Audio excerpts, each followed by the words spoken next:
11 ऐसे लेके 10 ऐसे लेके 14 तक पढ़ेंगे। यशाया 14 बाब और उसकी 10 ऐसे लेके 14 तक पढ़ेंगे। 731 नंबर पेज है, ध्यान से सुनना है ताकि जो गलत फहमी है वो दूर होनी चाहिए ना। क्योंकि मैंने पिछले साल मूसा पे मैसेज दिए, क्योंकि बहुत सारे लोगों को क्या मुख्तलिफ ख्याल थे कि मूसा ने गुनाह कौन सा किया। मेरी कोशिश होती है कि जो गलती है जो लोगों के दिलों में जा रही है उनको निकाला जाए और सच बताया जाए कि सच्चाई क्या। हाँ जी, निकाल दिया किसी ने तो पढ़े 10 से 14। हाँ जी, 10 से 14। वो सब तुझसे कहेंगे, क्या तू भी हमारी मानद आजिज हो गया? वो सब तुझसे कहेंगे, क्या तू भी हमारी तरह आजाद हो गया है? हाँ जी, तो ऐसा हो गया जैसे हम हैं। तू ऐसा हो गया जैसे हम हैं, तू भी आम ही हो गया। तू तो बड़ा फटे खां फरिश्ता था, तू तो बड़ा मकरा फरिश्ता था, तू तो खुदा को बड़ा प्यारा था। आज तू भी हमारे जैसा हो गया है, तू भी आजाद हो गया है, तेरे में भी इतनी पावर नहीं, तू भी खत्म हो गया। वो सिर्फ कहेंगे। आगे पढ़े जरा। तेरी शानो शौकत और तेरे साजों की खुश आवाजी पाताल में उतारी गई, क्योंकि उससे पहले ये आसमान पे खुदा के साथ साथ रहता था। हर वक्त ये खुदा के साथ रहता था। एक लम्हे के लिए भी लूसीफर जो था खुदा से जुदा नहीं होता था, हर वक्त उसके साथ साथ रहता था। क्योंकि इसके जिस्म से, इसके कपड़ों में बेशुमार किस्म के म्यूजिक बजते थे, और जब ये उड़ता था तो खुदा म्यूजिक को पसंद करता है।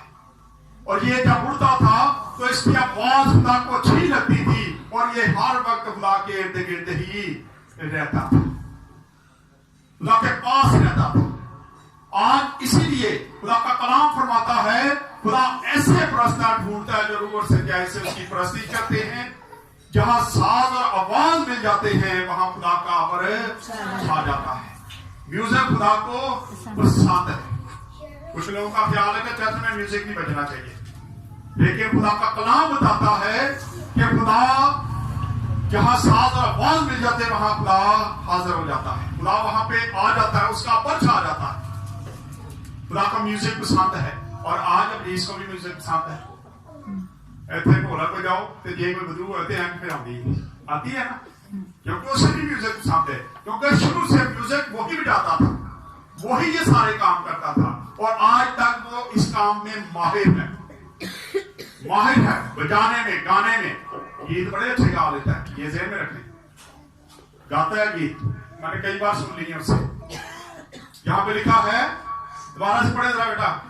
तेरी शानो शौकत और तेरे साजों की खुश आवाजी पाताल में उतारी गई। तेरे नीचे कीड़ों का फर्श हुआ और कीड़े ही तेरा बाला पोश बने। जी आगे। ऐ सुबह के रोशन सितारे तू क्यों कर आसमान पर से गिर पड़ा? ऐ कौमों को पस्त करने वाले तू क्यों कर जमीन पर पटका गया? ऐ सुबह के रोशन सितारे तू क्यों आसमान पर से गिर पड़ा? सवाल करते कि तू क्यों गिर पड़ा। आगे आगे पढ़े। तू तो अपने दिल में कहता था, मैं आसमान पर चढ़ जाऊंगा, मैं अपने तख्त को खुदा के सितारों से भी ऊंचा करूंगा, मैं अपना तख्त जो खुदा के सितारों से भी ऊंचा करूंगा। और यही उसकी गलती थी, यही उसका गुनाह था। उसके दिल में गुरूर आ गया, घमंड आ गया, वो गुरूर करना शुरू हो गया, तकब्बर उसमें दिल में आ गया कि मैं भी अपना आसमान से ऊपर क्या करूंगा, तख्त लगाऊंगा, मैं सितारों से ऊपर जाके अपना तख्त लगाऊंगा, क्योंकि मैं क्या हूं। पढ़े जरा, बड़ी खूबसूरत बातें हैं ये। और मैं शुमाली अतराफ में जमात के पहाड़ पर बैठूंगा, मैं बादलों से भी ऊपर चढ़ जाऊंगा, खुदा ताला की मानद हूँ का। मैं क्या हूँ? मैं खुदा ताला की मानद हूँ। अपने आप को क्या कर बैठा था? खुदा समझ बैठा था। ये उसकी बहुत बड़ी गलती थी। कहता है कि मैं भी खुदा जैसा ही हूं। आगे पढ़े। लेकिन तू पाताल में गड्ढे की तह में उतारा जाएगा, और जिनकी नजर तुझ पर पड़ेगी तुझे गौर से देखकर कहेंगे, क्या ये वही शख्स है जिसने जमीन को लर्जाया और ममलिकतों को हिला दिया। ममलिकतों को हिला दिया। बड़ा जोरावर फरिश्ता था।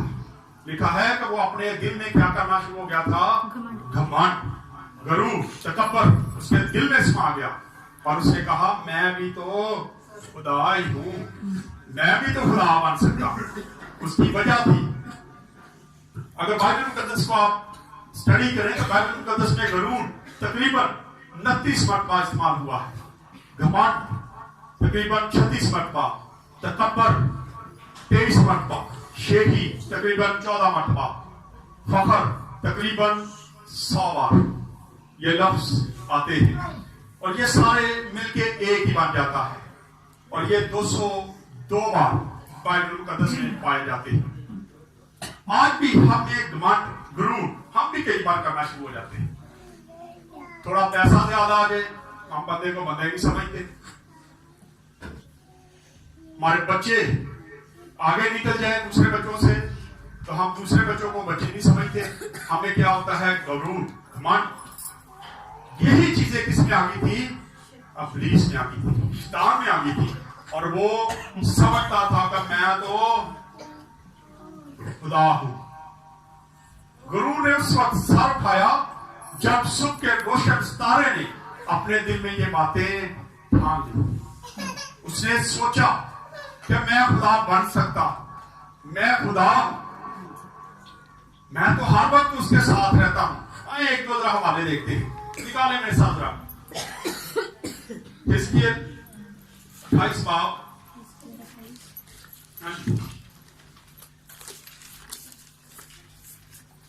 इसके 28 बाब और उसकी 2 ऐसे पढ़ाएंगे। है तो ये पूरा चैप्टर जो है ना, ये पूरा 28 बाब पूरा इसी के तलक से खड़ा पड़ा है। इसमें इसके बारे में सारा कुछ लिखा हुआ है। हाँ जी, पढ़े जरा इसको। उसमें घमंड आया कैसे, ये कैसे बातें होगी उसके दिल में, कैसे समा गया ये सारा कुछ। हाँ जी पढ़ो बेटा।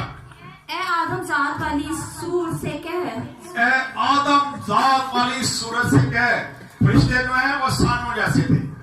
खुदा ने इसीलिए इंसान को भी अपनी शक्ल और शबीह पे बनाया। इन जो फरिश्तेगान हैं ये भी इंसान जैसे हैं।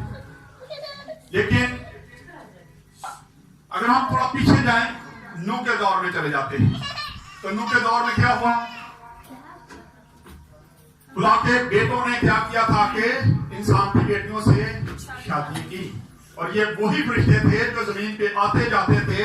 उन्होंने आके इंसान की बेटियों से क्या कर ली, शादी की, और उनसे औलाद पैदा हुई, और खुदा इंसान को बनाने से क्या हुआ, मौजूद हुआ।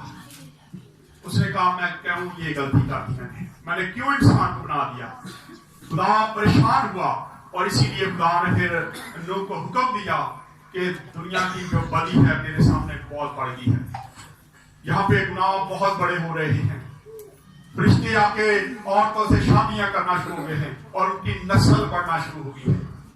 और फिर खुदा ने पूरी दुनिया को पानी से क्या कर दिया था, तबाह कर दिया था, वो सारी नस्ल को खत्म कर दिया था।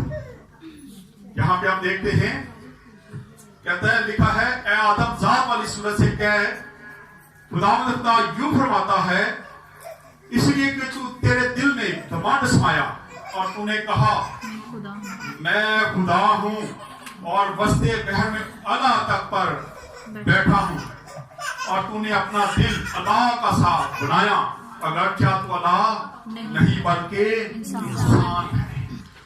लिखा है तू अल्लाह नहीं था, तू खुदा नहीं था, लेकिन तेरे दिल में ये घमंड आ गया है कि तू भी क्या है, अल्लाह है। तूने सोच लिया कि मैं तो खुद खुदा हूं, खुदा के पास रहता हूं, मुझसे खुदा हर वक्त खुश रहता है, और मैं भी क्या हूं, खुदा हूं। उसकी क्या वजह थी, उसके दिल में ये सारी बातें क्यों आई। आए जरा इसकी 3 आयत तो पढ़ ले जरा जल्दी से बेटा। हाँ जी।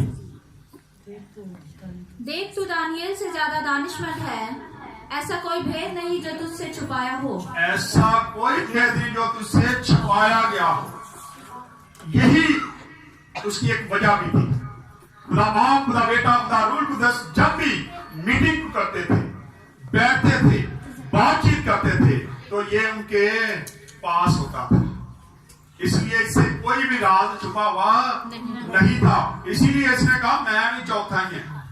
जैसे कोई दो ऑफिसर अगर कोई बातचीत कर रहे हो और चपरासी वहां पे बैठ के उनकी गुफ्तगू सुने और वो बार बार उनके साथ रहे, वो उनका लाडला समझ ले, वो चाहे पानी पिलाने के लिए उसको खड़ा करते हो, लेकिन उसके दिल में भी गुरूर आ जाता है, घमाटा आ जाता है कि मैं बड़ा बाकियां बाहर लाते तो मेनू की करते थे मीटिंग के बेच खराब।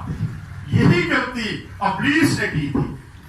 खुदा उसके उड़ने से खुश होता था, उसके म्यूजिक से खुश होता था, लेकिन वो समझता था कि इसका तो सारे राज मेरे पास है, इसका तो सारा जो भी बातचीत होती है मैं सुनता हूं, इनकी मीटिंग सुनता हूं, और कोई राज मुझसे पोशीदा नहीं है, कोई राज मुझसे छुपा हुआ नहीं है। इसलिए मैं भी अब क्या हूं, खुदा ही हूं। जिस तरह चपरासी समझे कि मैं आप ही बादशाह, आप ही मैं हूं, नजीब बन गया, मालक बन गया, मैं भी अफीसर हूं, मैं भी ये काम कर सकता, लेकिन वो काम नहीं कर सकता। फिर भी उसको अपने बॉस से ही पूछना पड़ेगा। इसी तरह अबलीस ने जब ये घमंड किया, गरूर किया, उसने भी तकब्बर कर लिया कि सारे राज तो मैं जानता हूं, मैं भी अल्लाह हूं, मैं भी खुदा हूं, मैं भी अब ऊंचे तख्त लगाऊंगा और मैं अपनी दुनिया को लहदा से कर दूंगा। बगावत कर दी उसने। इसलिए खुदा उनको गुस्सा आया। आए एक और वजह देखते हैं। 13 पढ़ दे हिजकिय्याह की। हाँ जी, जैसी 28 की बेटा। अब इंसान को देख ले कि इंसान के खिलाफ क्यों है। जोर से पढ़ना है। बाकायदा में कौन रहता था? उससे पहले कौन रहता था? ये पढ़े आप। इसलिए वजह है, उसके पास भी वजह है कि इंसान को खुदा ने उसको खत्म करके अदम जो था वो आदम को दे दिया। पढ़े जरा इसको। तो अदम में बागे खुदा में रहा, तो अदम में बागे खुदा में रहा करता था। खुदा ने पहले इनू रखा सी होते, ये वहां पे आया जाया करता था, वो बाग इसके पास था। और फिर खुदा ने क्या किया? वही अदम जो है वो आदम को दे दिया। ये है लड़ाई की जड़। गुस्सा आ गया क्या मिनू काट के इनू आड़ देता है। और फिर उसने एक काम किया, उसने औरत को वर्ग लाया। देखेंगे आगे जाके, पढ़े जरा इसको। 13 को पढ़ दे, पूरा कर दे जरा। हर एक कीमती पत्थर तेरी कोशिश के लिए था। हाँ जी। मसलन याकूत, सुर्ख और पगराज और अल्मास और फिरोजा और संगे सुलमानी और जबरदस्त और नीलम और जमुर्द और गोहरे शब चराग और सोने से तुझ में खात्मे साजी और नगीना बंदी की सनत तेरी पैदाइशी के रोज से जारी रही। हाँ जी, 10 पत्थरों का जिक्र आया है। 10 पत्थर, सोना, चांदी, सारा कुछ क्या था? नगीनों से वो भरा हुआ था। उसका लिबास जो था इतना खूबसूरत था। बचपन से जब उसको पैदा किया गया, जब खुदा ने उसको बनाया, लिखा उसकी पैदाइश से ही ये सारा कुछ उस पर क्या कर दिया था? जड़ दिया गया था, लगा दिया गया था। माजरत ना, अगर कोई बहन बहुत ही खूबसूरत हो ना तो दूसरे को खातर चली नहीं होती। ये फरिश्ता भी दूसरे फरिश्तों को खातर में नहीं लाता था, खातर भी ना लाता था। कहता मैं बड़ा खूबसूरत, मेरा लिबास देखो। जैसे आज किसी शादी के फंक्शन में कोई औरत खूबसूरत लिबास पहन ले और उसका ख्याल होता है कि सारे मेरी तरफ देखें, मैं सबसे क्या हूं? अलहदा हूं।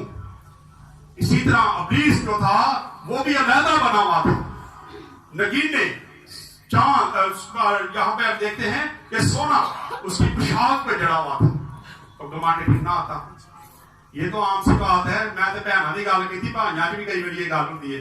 अच्छा जा सूट पा लेते फिर उन्होंने कोशिश होती है मेरा खातर देखे हो। ऐसे होता है, हमें गुरूर आता है, घमंड आता है, लेकिन सोचे कि खुदा को ये चीजें पसंद नहीं है। जितने मर्जी कपड़े अच्छे पा लो, लेकिन अपने आप पे पकड़ ना करो। जितना मर्जी अच्छा घर बना ले, खुदा उनका शुक्र अदा किया करें। अपने आप पे गुरूर या घमंड ना किया करें। क्योंकि खुदा को गुरूर और घमंड पसंद नहीं है। आए जरा एक और हवाला देखते हैं, यशाया 11 बाब में चले जाते, 11 आयत में चले जाओ वापस। हाँ जी, ये 11 आयत दोबारा से पढ़ देता, अभी हम पढ़ते हैं इसको। हाँ जी, तेरी शानो शौकत और तेरी साजों की खुश आवाज़ी पाताल में उतारी गई। सारी कुछ क्या हो गया, पाताल में उतारी गई। और फिर अब हम आएंगे हिजकिय्याह 14 बाब 14 को पढ़ेंगे। हिजकिय्याह 28 बाब की 14 जल्दी से। हाँ जी, 28 बाब की 14 जो निकाल तो जल्दी से पढ़ो। तू मकसूक रूबी था, वो मंसूब रोबी था जो साया अफदल था, आगे, और मैंने तुझ खुदा के कोहे मुकद्दस पर कायम किया, और वहाँ आतिशी पत्थरों के दरमियान चलता फिरता था। वासी पत्थरों के दरमियान में चला फिरता था। तू खुदा का मंसूब रोबी था, तुझसे कोई राज छुपा नहीं था, तू बागे अदन में रहता था। और अदन से इसको निकाल के खुदा ने क्या किया, आदम को डाल दिया, आदम को दे दिया कि तू आज तो इतने रहेगा, तू इतने रहना है, फल खा, सारा कुछ कर, लेकिन सेंटर वाला जो फल है देखो बादी पहचान वाला वो ना खाई, उसको ना खाना। अबलीस ने क्या किया, पढ़े जरा, वही घमंड वही गुरूर उस औरत के दिल में डाल दिया। तो 3 बाब उसकी 4 ऐसे लेके 5 आयत जल्दी से पढ़े जरा। 3 बाब, हाँ जी, 4 ऐसे लेके 5 आयत, 4 और 5 आयत पढ़ दे। तब सांप ने औरत से कहा, तब सांप ने औरत से कहा कि तुम हरगिज ना तुम हरगिज ना मरोगे, बल्कि खुदा जानता है कि बल्कि खुदा जानता है जिस दिन तुम उसे खाओगे, जिस दिन तुम उसे खाओगे तुम्हारी आंखें खुल जाएंगी, तुम्हारी आंखें खुल जाओगी, और तुम खुदा की मानद देखो तुम भी खुदा की मानद देखो बाद के जानने वाले बन जानने वाले जाओगे। बन, उसी भी खुदा वाले बन जाना है। देखो बाद पहचान हो जाएगी। था वही गुरूर वही घमंड क्या कर दिया उसने आगे औरत के दिल में डाल दिया, और औरत ने गलती कर खा लिया, आदम ने खा लिया, लेकिन उसने बदला लिया। किस चीज का, किस चीज का बदला लिया उसने, बागे अदन से निकलने का, क्योंकि उसको निकाला गया था, वो बागे अदन में रहता था, उससे पहले वो रहता था वहां पे, और वहां से उसको निकाल दिया गया। और जब उसने देखा कि अब ये जोड़े को यहाँ पे रखा है, तो उसने जाके क्या किया, उनको भी वर्ग लाया और फिर उनको भी बागे अदन से निकलवा दिया। जैसे हम बचपन में गेम खेलते थे, कोई भी गेम खेलते थे, आज तो बच्चे नहीं शायद जैसा मैं देखता, लेकिन पहले ये था कि बच्चे जब हम छोटे थे खेलते होते थे ना, क्रिकेट खेलते थे, गुल्ली डंडा खेलना, तो मुझे नहीं, मैं भी खेलूंगा, नहीं खिलाया तो मैं ठीक हो जाना, ना खेलांगा थे ना खेलन देंगा। हमारा काम ये था, हम ऐसे काम करते थे, और अबलीस ने भी यही काम किया। उन्होंने क्या, ना मैं अदन च रहा ते ना तानू अदन च रहन देंगा, ना खेडांगा ते ना खेडन देंगा, मैं खुदा नूं पसंद सा। आज इंसान खुदा नूं पसंद ने, इस करके मैं खुदा दे नजर को इंसानां नूं क्या कर देंगा, गिरा देंगा। आज इंसान भी उसी जगह पे जा रहा है। गुरूर घमंड तकब्बुर आम सी चीजें हमें पाई जाती है, लेकिन ये सारा कुछ क्या है, अबलीस ने हमारे जिंदगियों में डाल दिया है, ताकि जिस तरह वो खुदा की नजर से गिर गया था, बागे अदन से निकाल दिया गया था, उसी तरह हम भी क्या करें, खुदा की नजर से दूर रहे, गिरा दिए जाए। वो ऐसे ही चाले चलता रहता है। उसने अदन से निकलने का गुस्सा जो था वो सारा के आदम और हवा पे निकाल दिया कि ना तानू और मैं रह देंगा। अगर मैं भी यहाँ पे रहा, जैसे हम कई बार कोई घर में से लड़ाई हो जाए, कोई ऐसी बात हो जाए, तो हम कहते हैं ठीक है मैं छाड़ दे देंगा, लेकिन तेनू नहीं रहने देंगे, तुम्हें भी नहीं रहने दूंगा यहाँ पे। यही काम अबलीस ने किया, और उसने इंसान को खुदा की नजर से गिरा दिया। अब फिर आगे बढ़ते हैं थोड़ा सा। फिर दूसरा अपना जो हुआ वो क्या था, मुकाशवा 12 बाब उसकी 7 आयत को पढ़े जरा।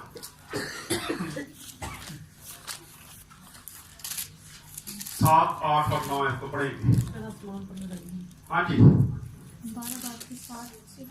7, 8 और 9। फिर आसमान पर लड़ाई हुई फिर आसमान पर लड़ाई हुई। मिकाएल और उसके फरिश्ते अस्तहा से लड़ने को निकले। मिकाएल और उसके फरिश्ते क्या है? अस्तहा से लड़ने के लिए निकले और अस्तहा और उसके फरिश्ते उनसे लड़े। इसका मतलब उन्हें फौज तैयार कर ली थी। उसके साथ बड़े बेशुमार फरिश्ते आ गए थे जो बागी थे, वो भी उसके साथ मिल गए थे और उनकी आपस में क्या हुई? लड़ाई हुई। और फिर क्या हुआ? लेकिन गालिब ना आए और उसके बाद आसमान पर उनके लिए जगह ना रही। फिर और उसके बाद खुदा ने उनकी आसमान पर आने जाने की जो थी पाबंदी लगा दी। आसमान से उनको नीचे गिरा दिया। उससे पहले जब दिल जाता था, प्लीज जो था खुदा के पास जाता था, क्योंकि हमें बाइबल मुकद्दस बताती है। अय्यूब को देखते हैं। अय्यूब कि जब हम पढ़ते हैं अय्यूब की स्टोरी को तो देखा पढ़ते हैं कि खुदा के बेटे उसके पास जाते हैं और साथ ही इब्लीस भी वहां पे खड़ा होता है। खुदा से पूछा तू कहां से आया? कहता मैं जमीन से आया। इसका मतलब है कि वो जब जाता था जमीन पे आ जाता और जब जाता था खुदा के सामने खड़ा हो जाता था। आम रिश्ता बन गया था। वो चीज नहीं रही थी। लेकिन जब इसने जाकर लड़ाई की, ये इसकी दूसरी गति थी और ये दूसरा काम था इसका, जो इसने आसमान पे जाके खुदा के फरिश्तों से लड़ने की कोशिश की और उसके बाद इसके रास्ते जो थे वो मुकम्मल तौर पे बंद कर दिए गए। आज ये आसमान पे नहीं जा सकता। आसमानी मकामों में ये रहता, आसमानी मकानों में उड़ता रहता है, लेकिन आसमान पे नहीं जा सकता। पढ़ दे जरा इसको। और वो बड़ा अस्तहा यानी वही पुराना सांप जो इब्लीस और शैतान कहलाता है और सारे जहान को गुमराह कर देता है, जमीन पर गिरा दिया गया और उसके फरिश्ते भी उसके साथ गिरा दिए गए। उसके फरिश्ते भी उसके साथ गिरा दिए। सारी फौजें आज जो बदुएं ज्यादा हैं ये वही है। ते जेडे बड़े बड़े ने ना वो हेड ने, वो हेड हैं और नीचे कई लोगों का ख्याल है कहां से आती है। अब पता चला ये कहां से आए हैं? आसमान से गिराए गए और वही लोगों को आज तंग करते हैं। और फिर शॉर्ट करते थोड़ा सा इसको। ये था दूसरा गुनाह जो आसमान पे हुआ। अब दूसरा गुनाह जमीन पर इब्लीस ने कैसे करवाया? पैदाइश 4 बाब उसकी 8 आयत पढ़ देना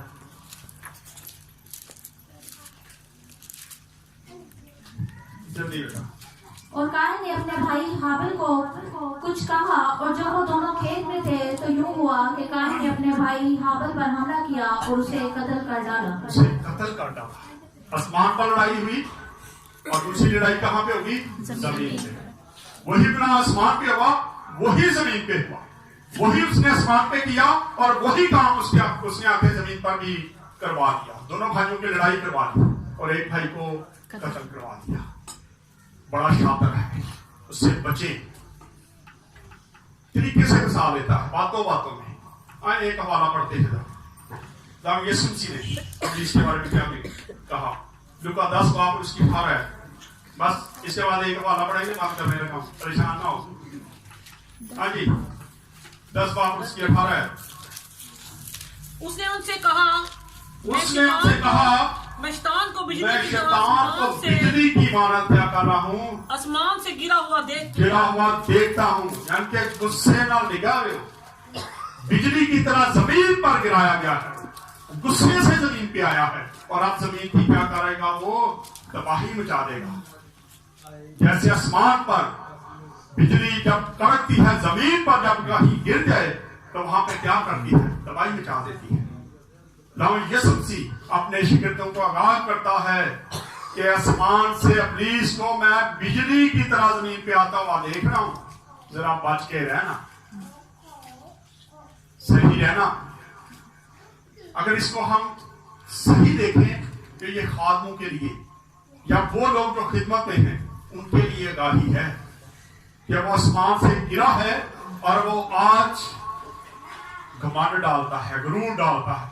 कल मैं किसी फैमिली में बैठा था तो उन्होंने मुझे कहा भाई साहब खुदा ने तो बड़ी बरकत दी है, तो कहते हो ना इंसान को ले जाओ। मैं कह ये नहीं होगा, खुदा ने चाह तो नहीं करूंगा मैं ऐसा। खुदा का शुक्र है कि हम जब हमें कोई भी नहीं जानता था, बड़े बड़े लोग हमें जानते, बड़ी बड़ी मिनिस्ट्रियों में थे, हम नीचे काम करना पसंद नहीं करते थे। हम जब नीचे आए तो हमें कोई नहीं जानता था, ना कोई पास्टर ना कोई लोग, लेकिन खुदा का शुक्र है कि आज लोग हमें जानते हैं। किसी ने मुझ में चेंजिंग नहीं देखी होगी, ये ज़हन रखें। अगर कोई बंदा कह दे कि पास्टर आसर में कुछ चेंजिंग आई है जी, बाजी प्रवीण साहब से पुरानी है मेरे साथ, बुढ़ रही होगी है हमारी मिस्टेक। हाँ जी, कुछ आया चेंज, किसी किस्म का चेंज अगर आया तो मुझे बताना आप लोगों ने, क्योंकि आप में ये चेंज आया है। मैं जैसे पहले था वैसा ही, और खुदा ने चाहा तो जिंदगी भर ऐसा ही रहूंगा, क्योंकि मुझे पता है कि अब प्लीज सामान डालता है। कभी कभी मैं लमा गया हुआ ना तो मैंने कहता है वो तेरू होने जाना लगता है, लोग हूँ जो मर्जी कर हूँ केड़ा भी फर्क पैना बरगलाता है। उसे पता है अब तुझ पे कौन सा इल्जाम लग जाना, अब तू कौन सा, तुम्हें किसी ने कुछ कहना है, तेरा तो बड़ा नाम हो गया है। लेकिन मैं उसको कहता नहीं नहीं, मेरा कोई नाम नहीं है, मेरे खुदा का नाम है। मैं आज भी खुदा से डर के ही काम करता हूं। तू मेरे दिल में ये बातें मत डाल, और जिस दिन ये बातें मेरे दिल में आ गई उस दिन शायद ये मेरी ब्लेसिंग भी जाती रहे। आइए एक आखिरी वाला पढ़ के इसको खत्म करते हैं। पहला तिमुथियुस 3 बाप और उसकी 6 आयत को पढ़ दें जल्दी से।